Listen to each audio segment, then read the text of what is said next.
உலக மக்கள் அனைவரையும் யோகாவின் சார்பாக வணக்கத்தை தெரிவித்து, எப்போதும் மகிழ்ச்சி தாங்க முக்கியம். அந்த இடத்துல எந்த அளவுக்கு மகிழ்ச்சி இருக்குதோ அந்த அளவுக்கு ஆனந்தம் இருக்குங்க.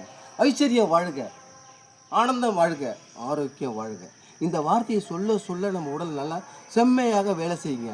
இதை மையமாக வச்சு நம்ம அனைவரும் பரிஸ்தாவாக மாற வேண்டும். அது எப்படி பரிஸ்தா என்றால் பறக்கும் நிலைங்க. அந்த பறக்கும் நிலையில் எப்படி வாருவது? இப்போ நான் செய்ய போகிறது காக்காசனம்.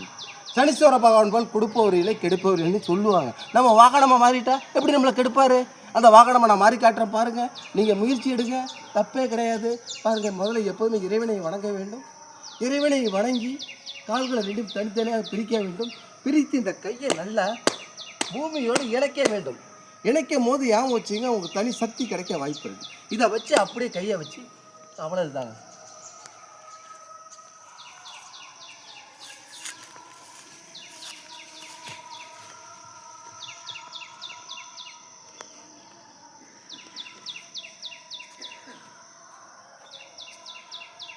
உலக மக்கள் அனைவரையும் யோகாவின் சார்பாக நன்றியை தெரிவித்து